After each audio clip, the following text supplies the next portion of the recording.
Friends, welcome back to our channel మా ఇంటి రుచులు. నేను మీ స్మార్ట్ విజయ. ఈరోజు నేను సగ్గుబియ్యం పెసరపప్పు పాయసం అయితే చేసి చూపిస్తానండి. సగ్గుబియ్యం పెసరపప్పు పాయసంకి కావాల్సిన పదార్థాలు, తయారీ విధానం ఎలాగో చూసేద్దాము.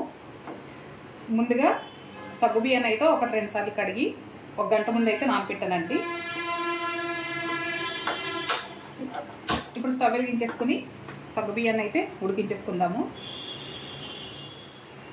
ఒక 5 నిమిషాలు ఇలా ఉడికించుకుంటే మనకు సగ్గుబియ్యం అనేవి ఉడికిపోతాయండి. ఇప్పుడు ఇందులో ఉడికించి పెట్టుకున్న పెసరపప్పును అయితే వేసేసుకుందాము.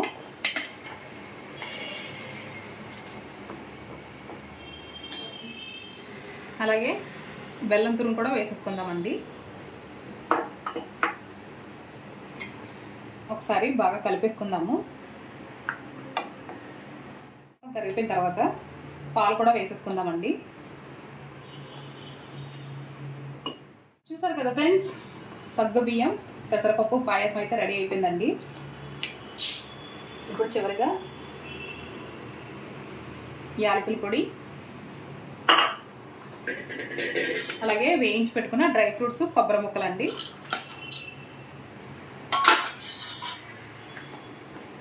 టేస్ట్ అయితే చాలా చాలా బాగుంటుందండి. ఈ రెసిపీ మీరు కూడా ట్రై చేసి ఎలా వచ్చిందో నాకు కామెంట్ చేయండి. నచ్చితే లైక్ చేయండి, షేర్ చేయండి. పాయసం అయితే రెడీ అయిపోయిందండి. స్టవ్ అయితే ఆఫ్ చేసేసుకుంటున్నాను. ఛానల్ని ఫస్ట్ టైం చూసినట్లయితే సబ్స్క్రైబ్ చేసుకోండి. Thanks for watching. మరొక రెసిపీతో మళ్ళీ మీ ముందుకు వస్తాను. Bye friends.